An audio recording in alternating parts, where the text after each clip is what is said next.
Bonjour, Sébastien Haché, ici à l'appareil. Je profite de cette première chronique pour me présenter. Et quand je dis me présenter, là, je veux vraiment dire me décrire physiquement parce qu'on est à la radio et puis les gens nous voient pas. Et moi, personnellement, j'aime beaucoup ça, pouvoir me projeter, me donner une image mentale de qui est-ce qui me parle. Donc, commence avec quelque chose d'assez apparent. Vous avez sûrement remarqué là, les autres gens en studio avec moi.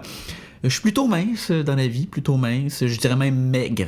Je suis maigre. Moi, c'est dégueulasse. Je suis maigre, maigre, maigre, maigre, maigre. Pour vrai, pour vous donner une idée, le tout nu, j'ai l'air de Monsieur Burns.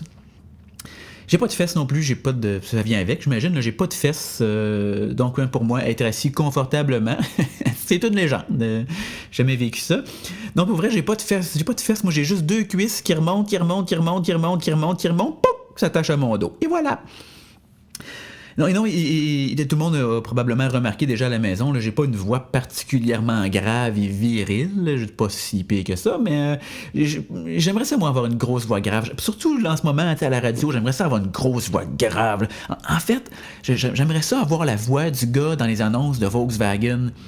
Je sais pas si vous replacez à la fin de chaque annonce de Volkswagen, il y a une grosse voix qui dit « Volkswagen, das Auto ».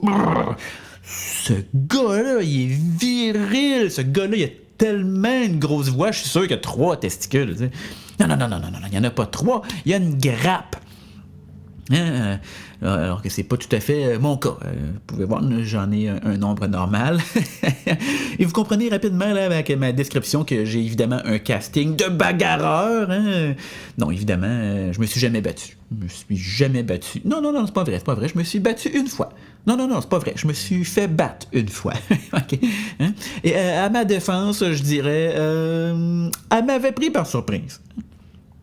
Bon, visiblement, je sais pas ce qu'on pourrait appeler un mâle alpha, hein, mais bon, j'ai jamais été très, très habile avec les demoiselles. Et puis, pour vous montrer là, à quel point je suis vraiment mollo avec les madames, j'ai une petite anecdote à vous raconter. Je vous raconte ça. Tout le monde est d'accord? Ouais! Mon Dieu, c'est la folie en studio, parfait.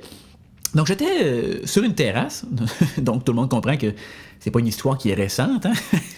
J'étais sur une terrasse et puis j'ai vu sérieusement la plus belle fille que j'ai jamais vue de ma vie. Elle était incroyable, elle était wow, pour vrai, elle me faisait vraiment quelque chose, elle me rendait, elle réveillait quelque chose de wild et de macho en moi.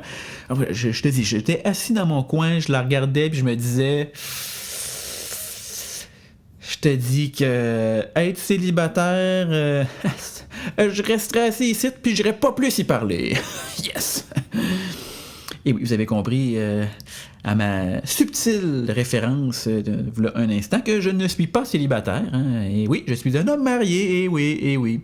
Désolé, mesdames, la déception est palpable dans les chaumières québécoises. Oui, ça fait maintenant 5 ans que je suis marié avec mon épouse et puis ça fait 9 ans qu'on est ensemble. Récemment, on a fêté nos 9 ans de relation et puis ma blonde était super cute, était toute amoureuse, les étoiles dans les yeux, était comme « Ah! Ça fait 9 ans qu'on est ensemble! 9 ans que j'ai pas frenché personne d'autre! Ça fait 9 ans que j'ai pas couché avec personne d'autre! » J'étais comme « Oh ouais! 9 ans! 4 ans, moi! » Ben non, évidemment, c'est une blague, là, je suis pas comme ça. En fait, c'est ça qui me résume bien, en fait, je trouve. Je trouve que je suis comme une espèce de bébé chat que tu trouves dans la ruelle. Tu sais, un petit maigrichon inoffensif qui mord une fois de temps en temps, mais ça y empêche pas d'être tellement attachant.